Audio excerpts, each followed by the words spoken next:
Saudara semua, kita sampai di kitab Yakobus yang terakhir di pasal 5 yang disampaikan oleh Pastor Hokit.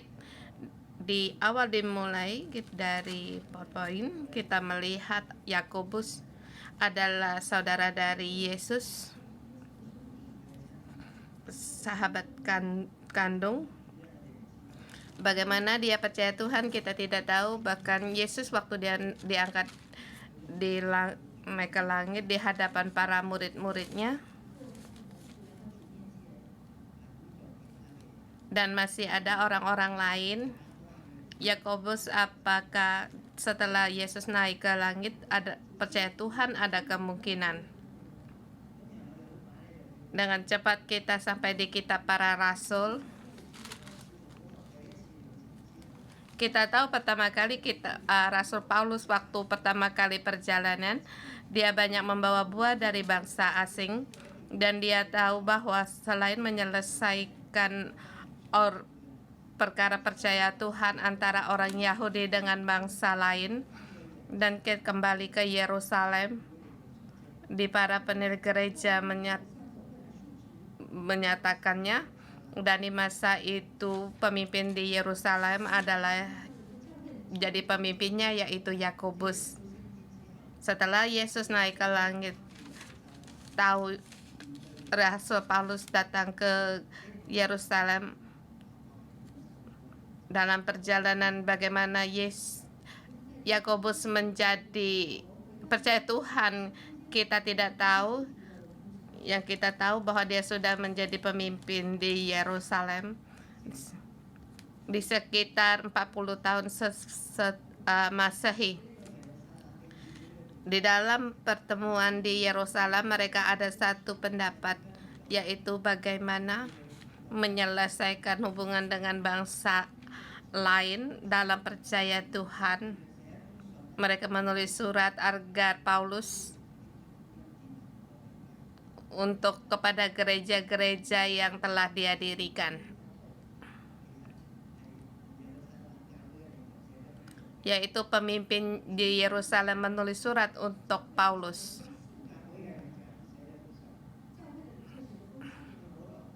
agar Paulus memimpin gereja yang baru dibangun. Jadi Yakobus sudah mulai menulis surat. Ditulis untuk siapa saja, yaitu kepada gereja-gereja selain bangsa asing dalam kebersamaan gereja di Yerusalem, seperti kita kebersamaan di gereja 611 di Hong Kong. Dan surat ini disampaikan kepada sub gereja yang berbeda-beda, dan Paulus membawa surat ini. Dan pada masa itu gereja Yerusalem menghadapi penganiayaan yang besar. Banyak sekali para jemaat yang terpencar-pencar ke bangsa-bangsa lain. Tetapi kita ingat waktu Petrus pertama kali di hari Pentakosta, dia di situ mengajar, dan pada hari itu 5.000 orang percaya Tuhan, dan gereja sangat mendapatkan terobosan besar untuk berkembang. Kemudian gereja sampai ke Samaria, banyak orang percaya pada Tuhan.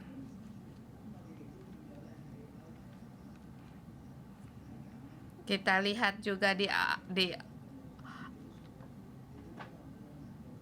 Ontakia, mereka percaya Tuhan dan perjalanan dan sampai ke Injil ke Afrika. Jadi dalam perpencaran ini banyak sekali orang yang percaya Tuhan, dan Yakobus sebagai pemimpin gereja di Yerusalem, dia juga perlu menulis surat ini kepada orang-orang atau jemaat yang terpencar di segala tempat,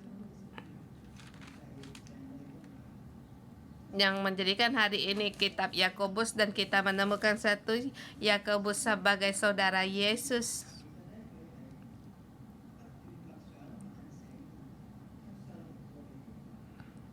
Dia terus merenungkan dan mengingatkan hal yang perkara Yesus waktu dia hidup.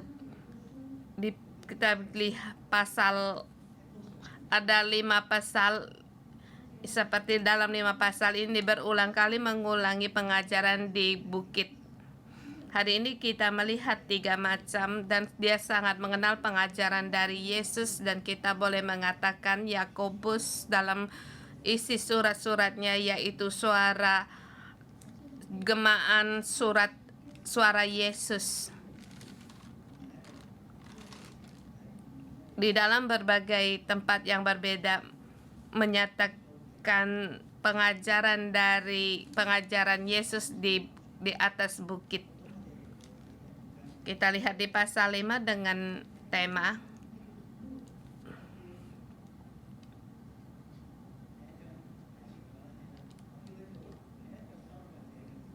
yaitu suara dalam penuaian.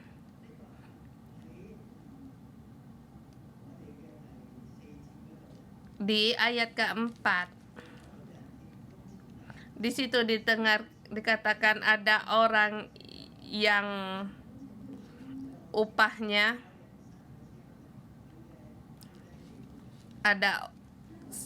utang upahnya seperti Kain yang membunuh saudaranya, dan darahnya terdengar dari tanah. Dan suara ini dari mana datangnya? Dari Allah sang penghakim. Dari waktu di depan Kain, dia bertanya, di mana saudaramu? Dan orang yang menghutang upah orang, suara itu akan terdengar di telinga sang Tuhan semesta alam. Jadi ke ayat keempat dikatakan sesungguhnya telah terdengar teriakan besar karena upah yang kamu tahan dari buruh yang telah menuai dari hasil ladangmu yang telah sampai ke telinga Tuhan semesta alam. Keluhan mereka yang menyabit panenmu, yaitu suara teriakan seperti darah yang berteriak dari tanah, atau hutang upah di hadapan Allah berteriak sama.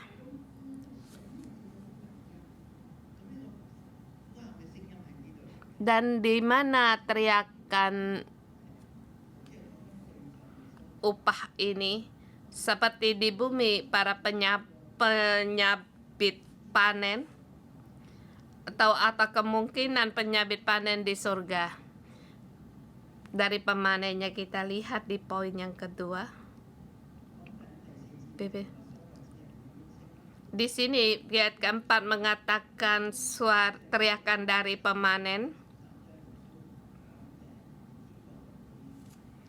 Kita melihat di pasal Matius pasal 13 perumpamaan di surga, tentang perumpamaan ladang gandum dengan lalang. Mereka bersama hidup dalam ladang, dan para pekerja berkata kepada tuannya, baiklah kita memisahkan antara gandum dengan lalang, mencabut lalang.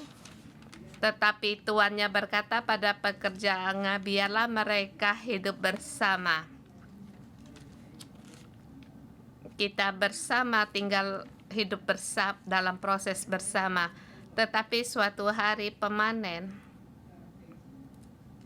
akan memisahkan ilalang dengan gandum. Antara kamu dan aku, siapa gandum, siapa ilalang? Kita bersama tumbuh di ladang. Kapan akan tahu? Ya, hari penuaian, di hari akhir. Suatu hari akan datang. Dikatakan pemanen ini adalah malaikat yang akan memanen, yang akan memisahkan antara ilalang dengan gandum. Di sini juga sampai di pasal Wahyu yang ditulis oleh salah satu murid Yesus lain, yaitu Yohanes. Dia melihat di mana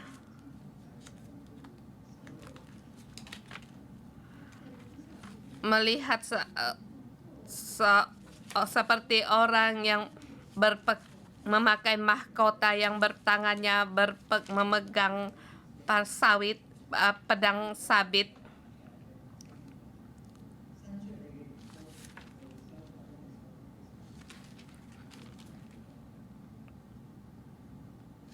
Karena malaikat itu berkata, lihatlah bahwa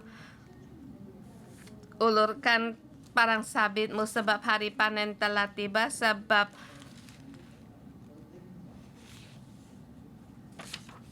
dan di tangan kanannya ia di tuai yang di bumi pun disabit.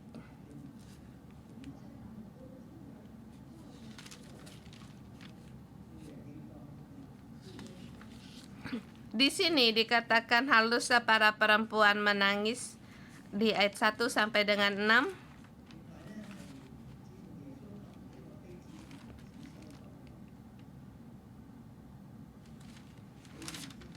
Setelah Yesus mengatakan perumpamaan antara ilalang dengan gandum, konsep ini terus ada pada gereja di masa itu.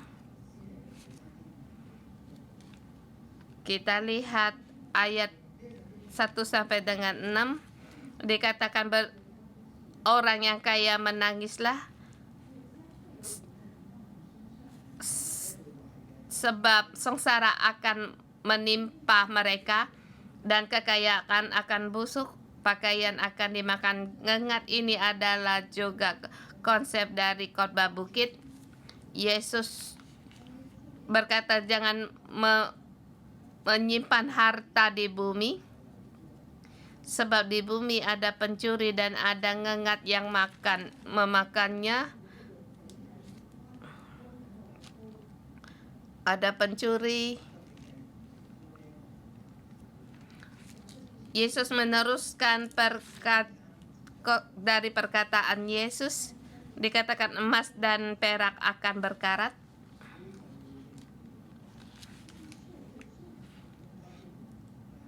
dan mereka akan menunjukkan ketidakbenaranmu pada masa hari akhir.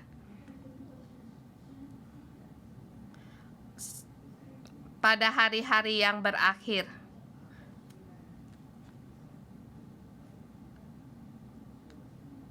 Selain kitab Yakobus meneruskan suara dari pengajaran Yesus, dia ada kelebihan. Dia kitab Yakobus seperti deklarasi nabi dan mengenai deklarasi pada hari akhir, yaitu mereka merasa bahwa Yesus akan cepat datang. Mereka melihat Yesus waktu dia naik ke langit, bagaimana anak manusia diangkat, dan demikian juga dia akan datang kembali. Jadi bagi mereka hal yang tidak jauh, terlebih lagi Injil waktu disebarkan di seluruh dunia, Yesus akan datang kembali. Dan dengan alasan demikian,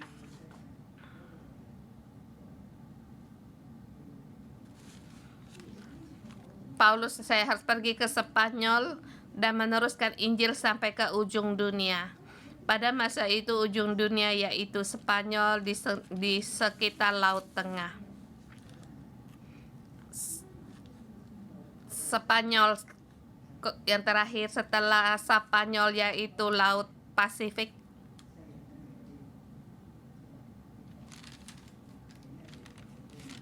Pada masa itu orang-orang masa itu belum ada konsep tentang bumi ini. Setelah lewat Spanyol kamu akan jatuh seperti garis datar sampai akhirnya kamu akan jatuh ke langit.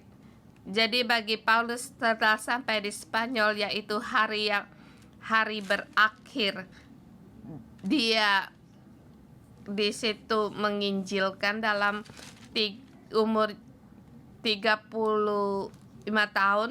Dia menyebarkan Injil di Spanyol. Demikian juga konsep bagi Yakobus, setelah Yesus diangkat, hari kedatangan Yesus akan segera datang. Jadi janganlah mengumpul pada harta yang pada hari-hari yang berakhir. Apakah kita juga orang yang mengumpul harta di bumi ini, dan suatu hari harta-harta ini menjadi akan tuduhan bagi kita.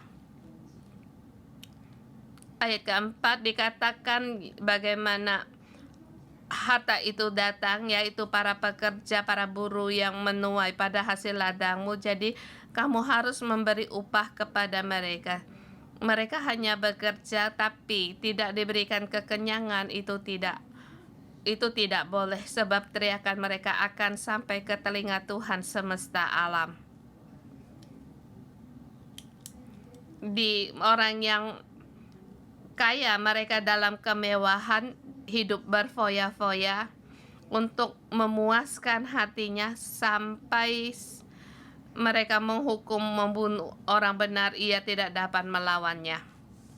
Kita melihat di akhir kiamat, kita melihat Tuhan akan datang. Kalau besok dia datang,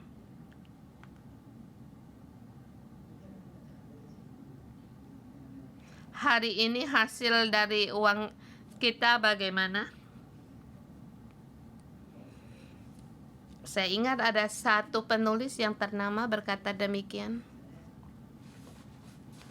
Sesungguhnya Allah bukan melihat hasil kita berapa duit, seperti saya menghasilkan 500.000 atau dalam deposit uang simpanan saya 5 juta.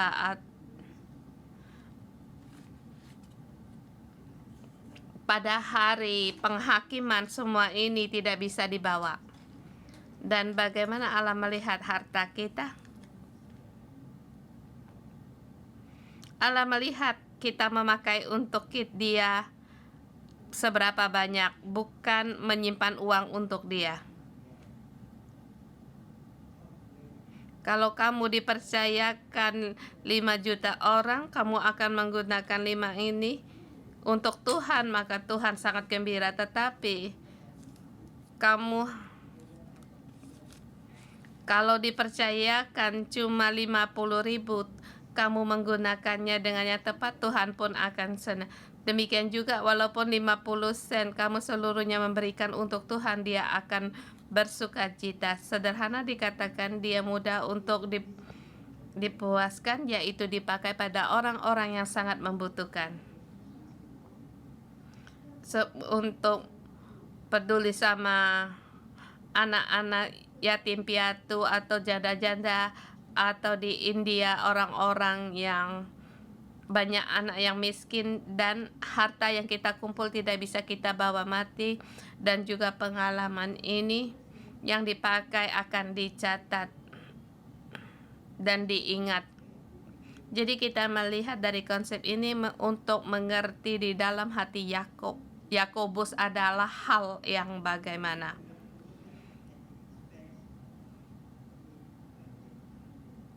Kalau kemewahan kita dengan merampas dari hasil dari uang orang-orang yang bekerja untuk kita atau buruh kita, maka kita akan menghadapi penghakiman. Dilihat kita tidak punya belas kasihan. Jadi kemewahan atau kaya itu bukanlah dosa, tetapi bagaimana kita memakai kekayaan itu bisa membuatkan kita berdosa atau tidak. Bagaimana kita memakai kekayaan kita dengan belas kasihan, itu akan menjadikan target upah. Kekayaan yang diperoleh dengan darah orang itu berbau amis darah. Di sini dikatakan teriakan para penyabit, yaitu buruh yang bekerja untuk orang itu, tetapi kita tahu dari segi kekekalan kita, yaitu para pemanen itu adalah malaikat dengan pedang, dengan sabit yang cepat, menggunakan sabit. Kamu dan aku belum tentu, kita belum pada saat sabit itu dari surga langsung disabit. Kamu dan aku tidak bisa satu persatu dengan penyabit, dengan hitung-hitungan terlebih dahulu. Di sini saya ada hutang orang, di sini aku memberikan sabit sekali sampai saat penyabitan pun tiba, panen pun tiba. Jadi semua kehidupan sangat jelas. Atau dikatakan kambing dengan kambing jaran, kambing hutan. Di dalam hari penghakiman tidak ada satu-satu untuk dihitung. Pada saat hari penghakiman, domba-domba itu, kambing atau kambing-kambing itu langsung dipisahkan. Di tengah-tengah kebanyakan orang yang terdiri dari dua-duanya. Ada kambing hutan juga ada domba. Dalam hari penghakiman setiap orang akan tahu. Sekali angkat tanganlah otomatis di situ antri, yaitu sabit penyabit yang cepat.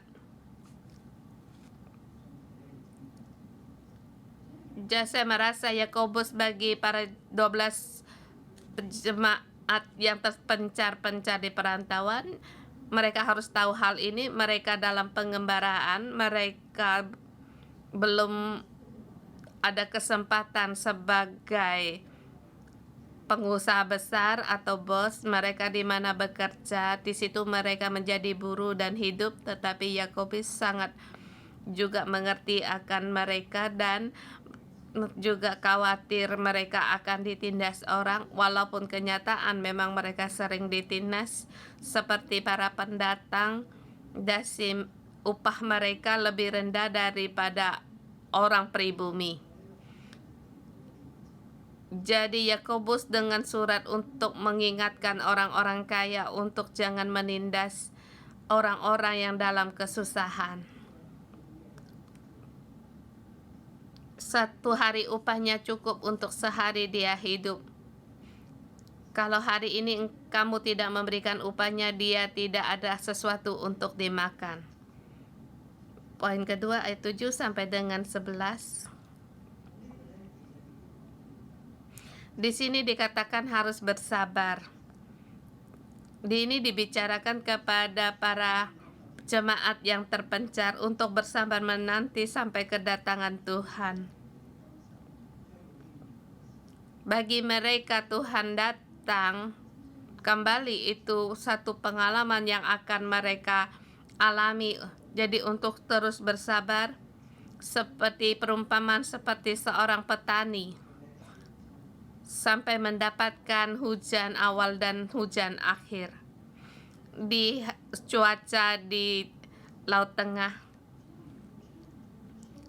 hujan awal dan hujan akhir adalah hari penuaian yang tepat. Jadi saatnya akan tiba. Walaupun sekarang dalam kesusahan, teguhkanlah hatimu, sebab kedatangan Tuhan sudah dekat. Karena kedatangan Tuhan sudah dekat. Di ayat ke-8.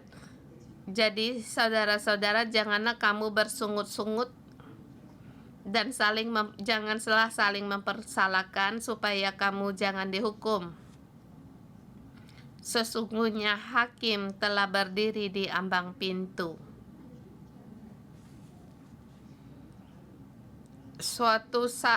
Seketika dia bisa datang membuka pintu untuk masuk, dia sudah berdiri di ambang pintu. Hanya tinggal tinggal tindakan untuk membuka pintu agar orang-orang yang menantikan dia dipuaskan. So, di sini dikatakan seperti perumpamaan dari Ayub. Kamu telah mendengar tentang ketekunan Ayub. Ini yang telah kita baca yang lalu. Belum sampai akhirnya kita tidak tahu rupanya orang yang baik akan menghasilkan yang baik. Memang proses sangat sulit. Banyak orang yang menghiburmu malah menyusahkan hatimu. Kalau kita mendengar perkataan mereka, hati kita tergerak.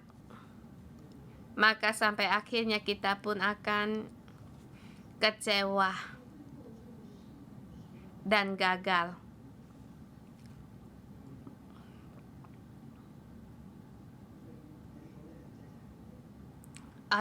Kelebihan Ayub yaitu ketekunannya, kesabarannya. Sampai akhirnya Allah menjumpai Ayub di dalam angin badai dan memulihkan Ayub. Saya berkatakan badai Ayub dan anak-anak Ayub semuanya dibawa pergi oleh badai. Kita tahu bahwa badai itu adalah wakil dari penghakiman Tuhan. Segala kekayaan sudah tidak ada pada saat kamu menghadapi apapun, sudah tidak ada menghadapi badai. Kamu tidak ada lagi sesuatu yang bisa kamu pegang, tidak ada lagi yang kamu takuti. Semua itu satu, yaitu badai dari Tuhan, dan dulu menyakitkan, kecewa. Tapi sekarang menghadapi badai Allah, Ayub dulu sampai pada sudah tidak ada apapun. Dia pun tidak ada satupun yang ia takutkan. Dia hanya dengan sukacita melihat Allah firman kepadanya dalam angin badai. Kekuatan Allah datang, kuasa Allah datang, tapi membawa kepuasan dalam Ayub yang sangat besar. Ini adalah akhir yang diberikan kepada Ayub. Akhirnya Allah memulihkan, dengan kekuatannya memulihkan Ayub. Dan di sini masih seterusnya. Kita kembali ke ayat 12 dikatakan, janganlah bersumpah. Saya tidak, apa hubungan Tuhan, hari Tuhan datang sudah dekat dan jangan bersumpah, apa hubungannya? Sederhana, pokoknya dikatakan jangan bersumpah. Kan kita tahu jangan bersumpah itu konsepnya juga datang dari Yesus. Kita melihat di khotbah bukit.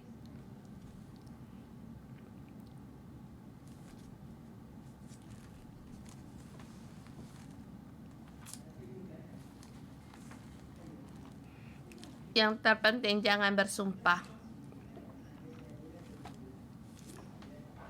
Sebab masyarakat Yahudi masa itu mereka akan bersumpah atas kebenaran mereka. Apalagi menggunakan nama Allah untuk bersumpah. Kalau kamu bersumpah, janganlah kamu melanggar sumpahmu. Di Matius pasal 5 dikatakan segala sumpah tidak boleh kamu sumpah. Janganlah kamu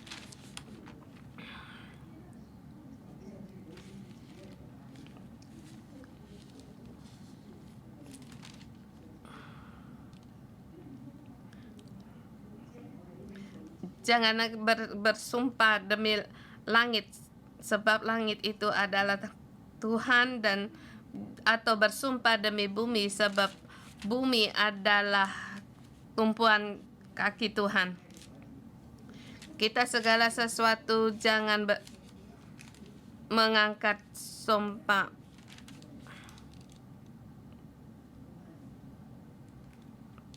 Dalam segala hal janganlah bersumpah. Dikatakan, janganlah sekali-kali kamu bersumpah baik demi langit, karena langit adalah tata Allah, maupun demi bumi, karena bumi adalah tumpuan kakinya, atau demi Yerusalem, karena Yerusalem adalah kota raja besar. Janganlah juga engkau bersumpah demi kepalamu, karena engkau tidak berkuasa memutihkan atau menghitamkan sehelai rambutmu. Di pasal 37 Matius, di ayat 37 pasal 5, jika ya hendaklah kamu katakan ya, jika tidak hendaklah kamu katakan tidak. Apa yang lebih daripada itu berasal dari jahat. Pada saat Tuhan datang kembali, setiap perkataan kita harus dipertanggungjawabkan. Penghakiman datang kalau kita berkata berbohong atau kata-kata yang tidak benar, maka lidah kita akan menghadapi penghakiman Tuhan.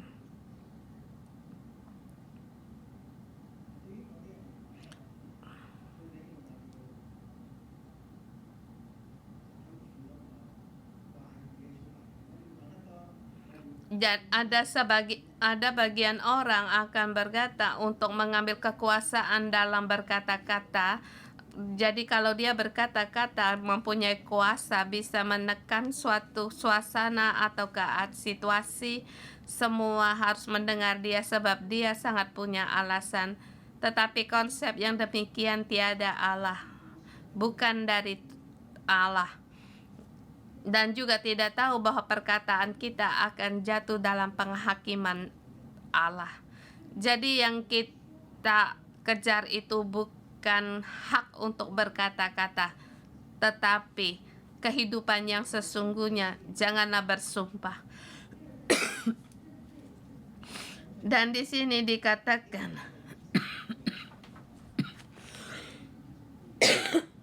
salinglah mengaku dosa dan saling mendoakan. Di ayat ke-16, karena itu hendaklah kamu saling mengaku dosa dan saling mendoakan supaya kamu sembuh. Kita kembali di kursus menabur. Tema pengajarannya ada sebagian orang tubuhnya tidak bisa disembuhkan walaupun melihat banyak dokter.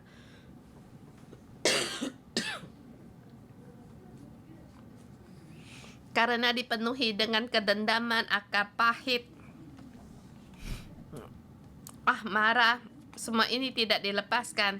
Tetapi pada waktu orang berdoa untuknya, akar pahitnya bisa dikeluarkan, maka doanya disembuhkan.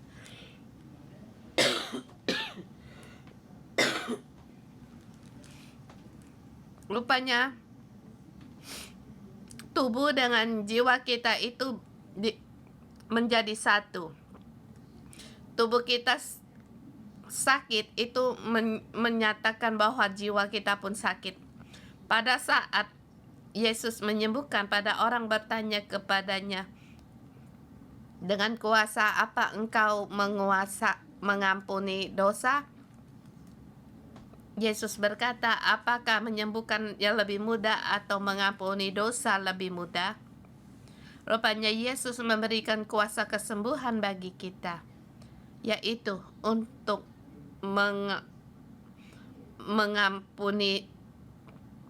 mengaku dosa. Kita pun bisa untuk mengaku dosa kita. Ada kata-kata kita merasa dikatakan dalam kita susah untuk terima. Dengan demikian kita sulit untuk bertumbuh dewasa. Kata-kata ini seperti akar pahit yang akan mempengaruhi hidup kita. Kita perlu kata-kata ini kita buang, kita lepaskan, kemudian kita akan mendapatkan kesembuhan. Kemudian di situ menyebut Elia. Elia adalah manusia biasa seperti kita. Sesungguhnya Yakobus memberi semangat untuk kita. Elia adalah orang biasa seperti kita, tetapi dia bersungguh-sungguh berdoa supaya hujan turun, maka hujan pun turun. Kalau tidak hujan tidak turun di bumi selama 3 tahun dan 6 bulan, hujan pun tidak turun. Kita mendorong semangat untuk kita percaya berdoa dan terus bersungguh-sungguh berdoa dan untuk saling berdoa. Sepertinya belum membuahkan hasil, teruslah berdoa, kesembuhan itu akan terjadi. Sekarang adalah gereja di akhir zaman, gereja kesembuhan, gereja yang sakit disembuhkan, sebab kerajaan Allah telah datang. Sampai akhirnya Yakobus mengingatkan pengingat terakhir, yaitu untuk seseorang agar dia berbalik. Ada orang yang tersesat dari kebenaran, kita harus membantu dia untuk berbalik. Jika antara kamu menyimpang dari kebenaran dan ada seorang membuat dia berbalik, dia menyelamatkan jiwa orang itu dari maut dan menutupi banyak dosa. Seperti Yesus dengan satu domba yang hilang di antara 99 itu, demi untuk mendapatkan orang yang tersesat itu, malaikat pun akan bersuka cita. Kita merasa kitab Yakobus selesai, sepertinya belum puas, kalau kamu belum merasa puas, kembalilah melihat di khotbah bukit, yaitu pengajaran Yesus. Di situ lebih utuh. Kerajaan surga lewat Yesus Kristus datang ke bumi. Kedua, Yakobus dengan Yesus dalam situasi berbeda. Yesus dia di situ mengajar, di dalam matanya 12 murid. Orang yang lapar akan dikenyangkan, yang sakit disembuhkan, dan kemudian dia mengutus para muridnya untuk menginjilkan dan memberitahukan kepada mereka bahwa kerajaan Tuhan telah datang. Tetap Yakobus dalam situasi yang baru, yang lain. Di dalam pundak Yakobus seluruh gereja Yerusalem. Gereja Yerusalem dalam penganiayaan para jemaatnya pun terpencar-pencar. Jadi di dalam hatinya juga menjadikan satu beban, dan mereka menulis surat untuk memberi semangat bagi mereka. Mereka tersebar di 12 suku di perantauan, adalah murid para jemaatnya. Kita kiranya Tuhan memberkati firman-Nya. Amin.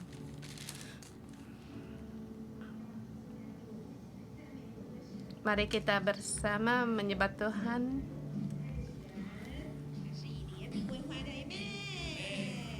Allah kita penuh kasih.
献给你，我们的盼望在于你，将一切献给你，我们的盼望在于你，将一切献给你，我们的盼望在于你，将一切献给你，我们的盼望在于你。主的是我们的盼望在于你，主你是我们单单用我们的全心，用我们的全意来敬拜你的主。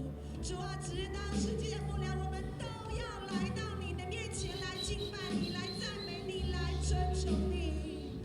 我全心来敬拜你主，高举我们双手来敬拜我们的主，高举双手敬拜你主，是的主，在你的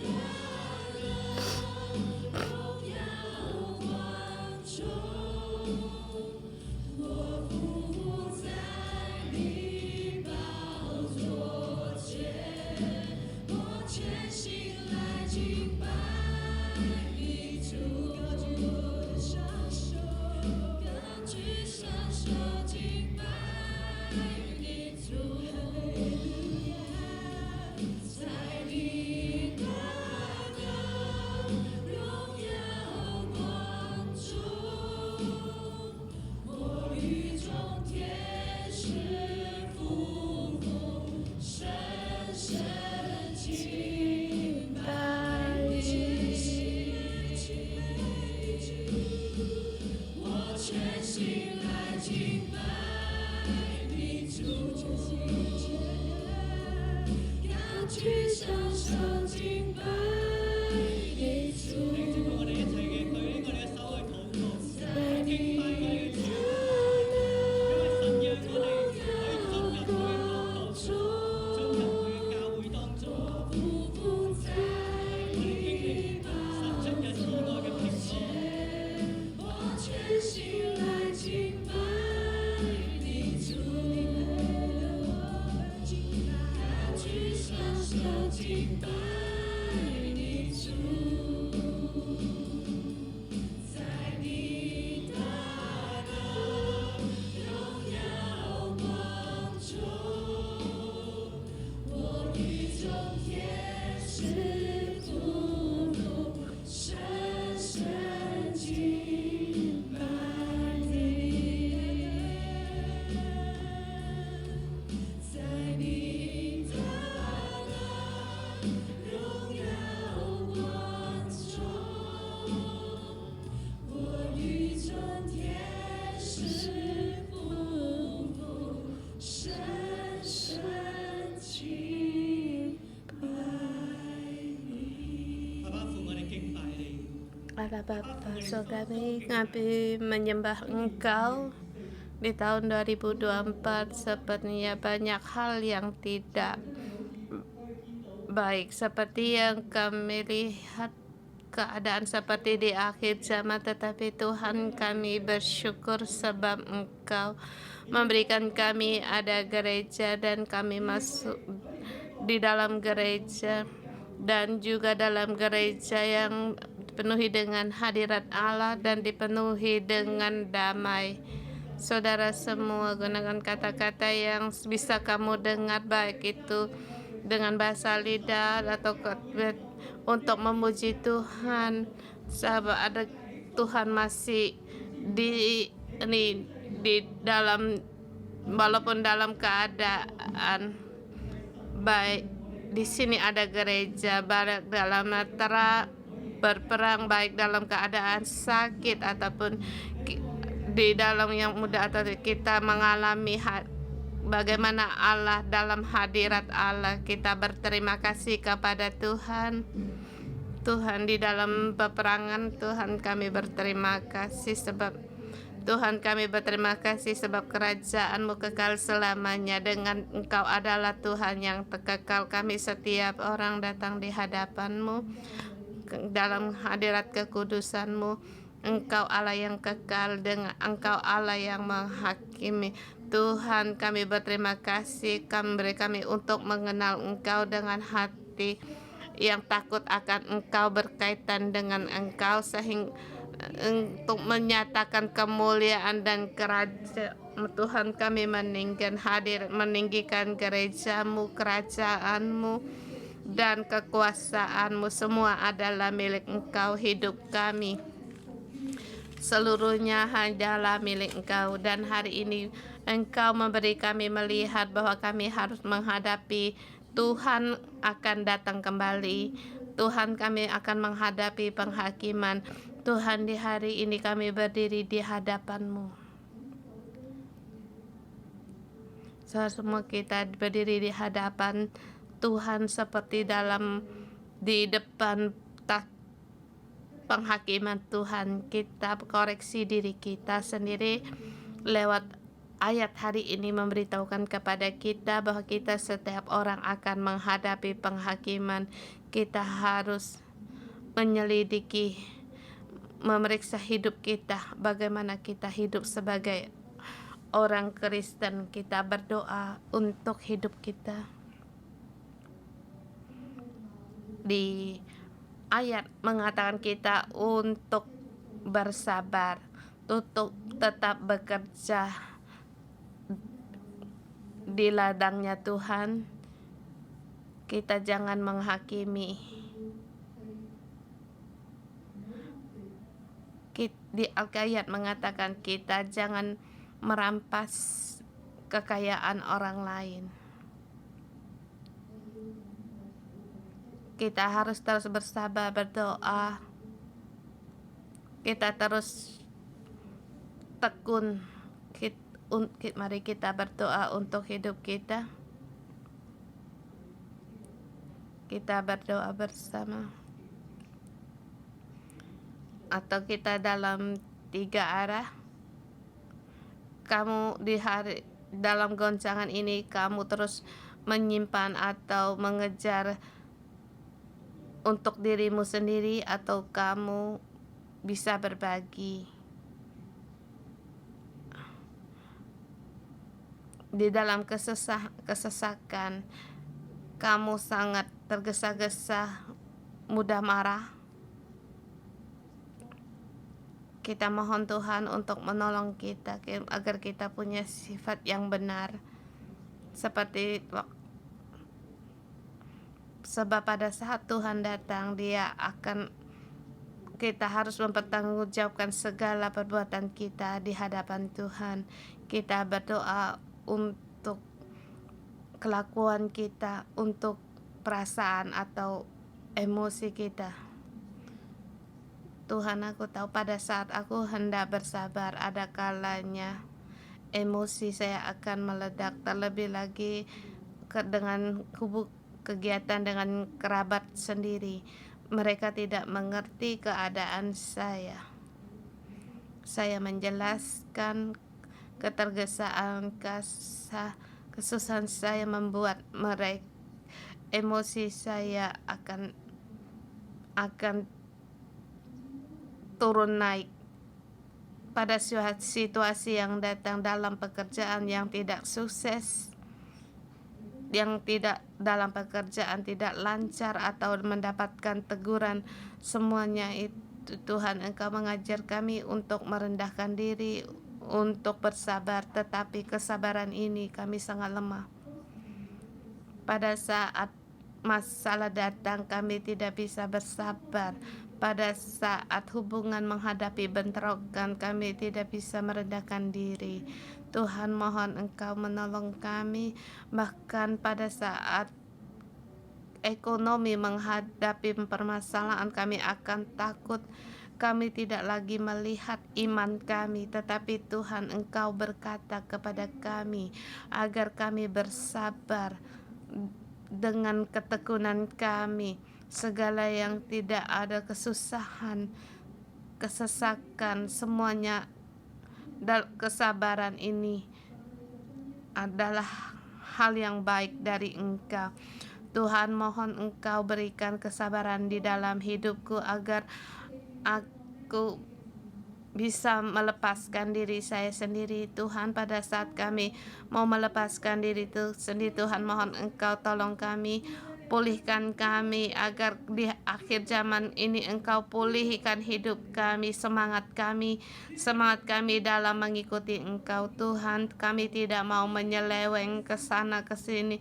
Kami tidak mau berjalan sendiri, tetapi kami mau berjalan di dalam pohon kehidupan, sebab Tuhan, kami tahu daun-daun-Mu menyembuhkan bangsa-bangsa.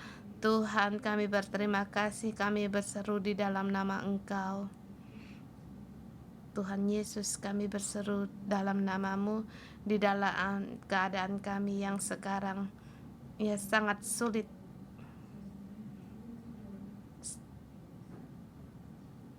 Semua anak-anak Allah pun tahu bahwa akhir zaman sudah dimulai.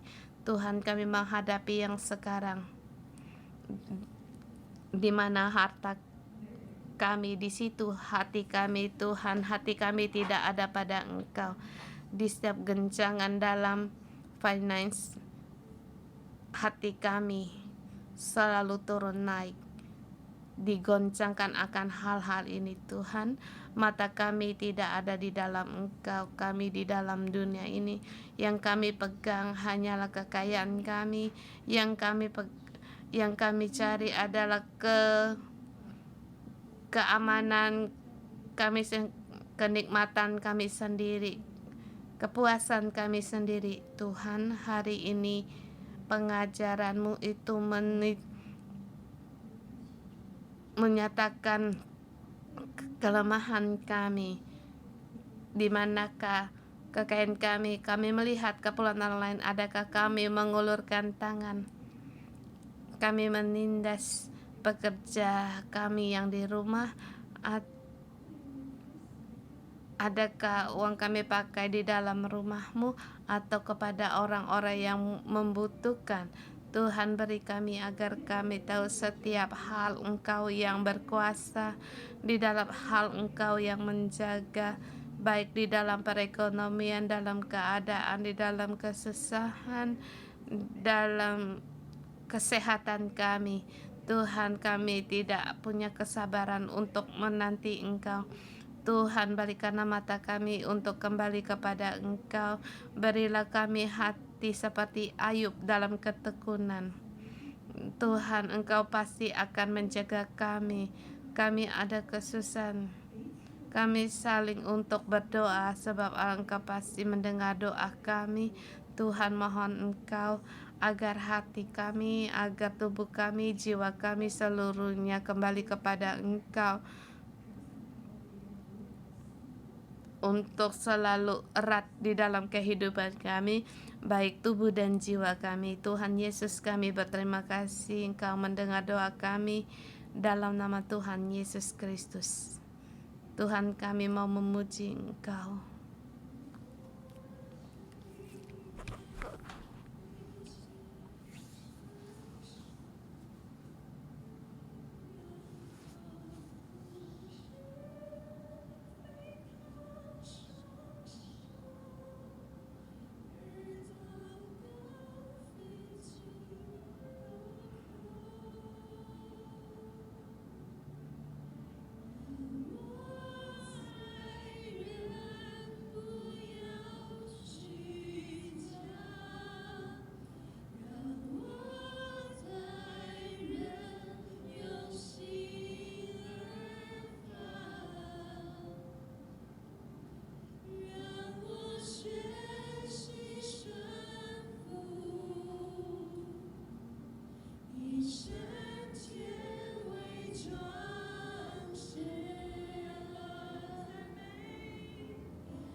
Tuhan Yesus, kami berterima kasih Engkau memberikan kami akan mendekat dan terus mengikuti Engkau di akhir zaman ini. Terlebih dahulu kami, Engkau menyucikan hati kami, sucikanlah iman kami terhadap Engkau di dalam kesusahan hari-hari yang sulit ini, agar kami lagi berpegang kepada Engkau. Engkau Tuhan yang setia, Engkau Tuhan yang tidak meninggalkan kami. Tuhan, diberikan kami kuasa dalam berdoa. Di dalam ayat dikatakan, di dalam kita ada kesusahan kita berdoa, ada yang sakit kita berdoa, kita berdosa, kita harus berdoa, kita harus, saudara semua, kita harus punya kuasa untuk berdoa. Saat ini kita berdoa dengan kuasa yang diberikan Tuhan. Kita terlebih lagi berdoa untuk orang-orang yang jiwanya tersesat. Ya, mungkin ada orang keluargamu yang sekarang yang tidak lagi ke gereja, atau sahabatmu, teman-temanmu, mereka telah menyimpang dari jalan kebenaran. Kita berdoa untuk mereka, untuk jiwa mereka, agar melihat bagaimana kasih Allah dan kembali untuk menyelamatkan. Kamu ingat nama-nama itu, kamu berdoa untuk mereka agar mereka kembali ke dalam Allah, kembali mengadakan hubungan dengan Allah.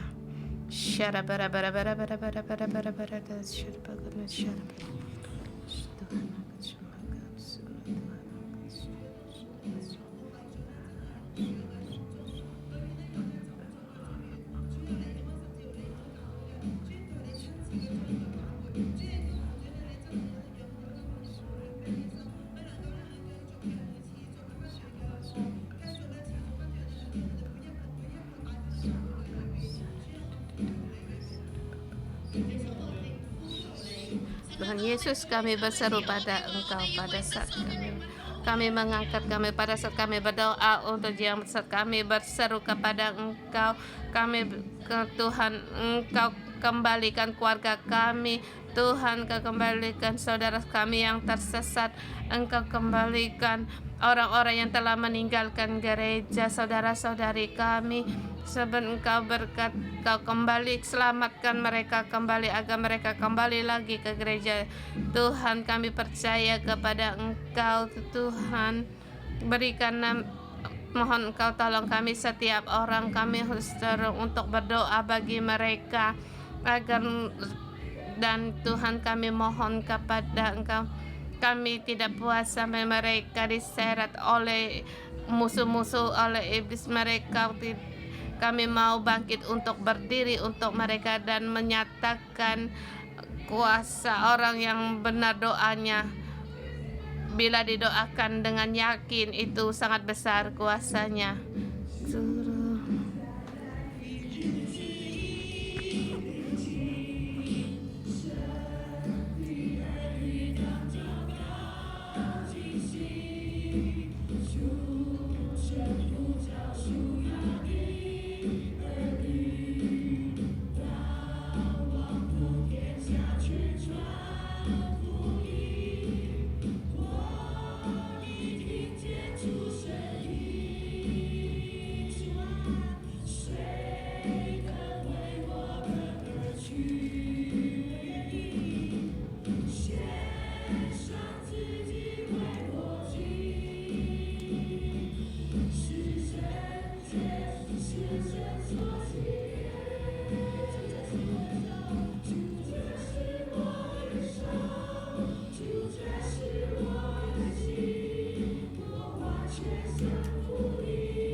Tuhan, kami memuji Engkau dimanapun Engkau berada, kami mengikuti Engkau. Tuhan, kehendak-Mu adalah kehendak kami. Tuhan, kami memuji Engkau, kembali Engkau lewat kitab Yakobus berbicara kepada kami, dan Engkau pun mengajar kami untuk kami harus bersabar dan harus meneguhkan hati karena kedatangan Tuhan sudah dekat. Tuhan, kami tahu kami harus berjaga-jaga. Seberapa banyak waktu kami berkatikan, katakan kita tidak punya waktu, sebab waktu kita seberikutnya adalah waktu Tuhan. Tuhan memakai kamu untuk memakai hari kebangkitan rohani, untuk berdoa dan menyatakan hadirat Allah ada di tengah-tengahmu, sebab di dalam sebelum Dia datang kembali, semua orang diselamatkan, semua orang mendapatkan keselamatan. Dalam nama Tuhan Yesus memberkati saudara-saudari semua. Tuhan, kami mau serahkan hidup kami kepada Engkau. Kuasa-Mu ada di tengah-tengah kami, menyertai kami. Kehendak-Mu Engkau berikan, nyatakan di dalam hidup kami, agar hati kami ada di dalam Engkau, dan doa-doa kami Engkau dengar. Berdoa untuk orang sakit, doa yang sakit disembuhkan, mengusir setan pun pergi. Kuasa kekuatan-Mu ada pada kami, ada di bumi, agar semua orang melihat bahwa Allah itu benar, Allah itu nyata. Terima kasih Engkau menyertai kami, dalam nama Tuhan Yesus kami berdoa, amin. Haleluya, puji Tuhan. Kita renungan pagi sampai di sini. Tuhan Yesus memberkati.